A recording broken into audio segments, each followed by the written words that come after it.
முதல் வாசகம் கொரிந்தியருக்கு எழுதிய முதல் திருமுகம் அதிகாரம் 1 திருவசனங்கள் 26 முதல் 31 வரை. எனவே சகோதர சகோதரிகளே, நீங்கள் அழைக்கப்பட்ட நிலையை எண்ணி பாருங்கள். மனித கண்டுபிடிப்பின்படி உங்களுள் ஞானிகள் எத்தனையோ பேர், வலியோர் எத்தனையோ பேர், உயர்குடி மக்கள் எத்தனையோ பேர். ஆனால் கடவுள் ஞானிகளை வெட்கப்படுத்த மடமை என உலகம் கருதுபவற்றை தேர்ந்து கொண்டார்.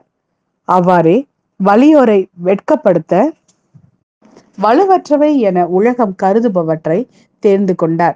உலகம் ஒரு பொருட்டாக கருதுபவற்றை அழித்துவிட அது தாழ்ந்ததாக கருதுபவற்றையும் இகழ்ந்து தள்ளுபவற்றையும் கடவுள் தேர்ந்து கொண்டார்.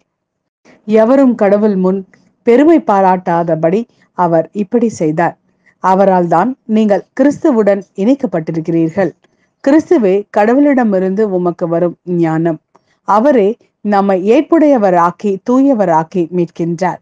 எனவே மறைநூலில் எழுதியுள்ளவாறு, பெருமை பாராட்ட விரும்புகிறவர் ஆண்டவரை குறித்தே பெருமை பாராட்டட்டும். இது ஆண்டவரின் அருள்வாக்கு. இறைவா, உமக்கு நன்றி. மத்தேயு எழுதிய நற்செய்தி அதிகாரம் 25 திருவசனங்கள் 14 முதல் 30 வரை. விண்ணரசை பின்வரும் நிகழ்ச்சி வாயிலாகவும் விளக்கலாம். நெடும் பயணம் செல்லவிருந்த ஒருவர் தம் பணியாளர்களை அழைத்து அவர்களிடம் தம் உடைமைகளை ஒப்படைத்தார். அவரவர் திறமைக்கு ஏற்ப ஒருவருக்கு 5 தாலாந்தும், வேறொருவருக்கு 2 தாலாந்தும், இன்னொருவருக்கு 1 தாலாந்தும் கொடுத்துவிட்டு நெடும் பயணம் மேற்கொண்டார்.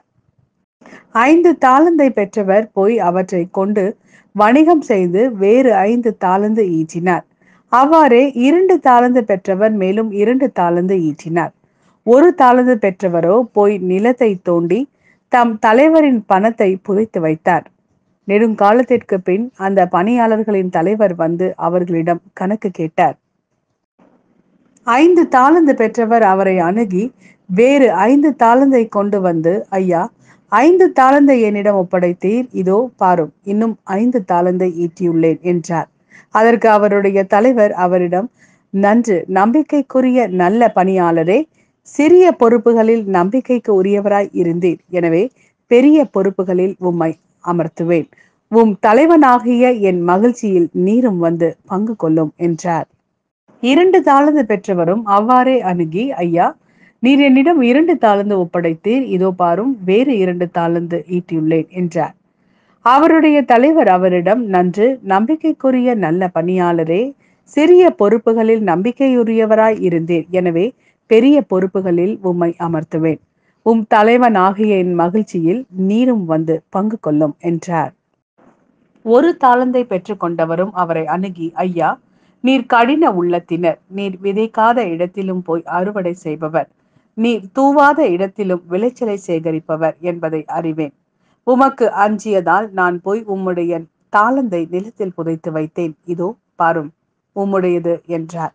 அதற்கு அவருடைய தலைவர், சோம்பேறியே, பொல்லாத பணியாளனே, நான் விதைக்காத இடத்திலும் போய் அறுவடை செய்பவன், நான் தூவாத இடத்திலும் போய் சேகரிப்பவன் என்பது உனக்கு தெரிந்திருந்தது அல்லவா?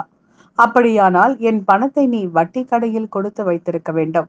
நான் வரும்போது எனக்கு வர வேண்டியதை வட்டியோடு திரும்ப பெற்றிருப்பேன் என்று கூறினார். எனவே அந்த தாளந்தை அவனிடமிருந்து எடுத்து 10 தாலந்து உடையவரிடம் கொடுங்கள். ஏனெனில் உள்ளவர் எவருக்கும் கொடுக்கப்படும், அவர்கள் நிறைவாக பெறுவர். இல்லாதோரிடமிருந்து அவரிடம் உள்ளதும் எடுக்கப்படும். பயனற்ற இந்த பணியாளை புறம்பேயுள்ள இருளில் தள்ளுங்கள், அங்கே அழுகையும் அங்கலாய்ப்பும் இருக்கும் என்று அவர் கூறினார்.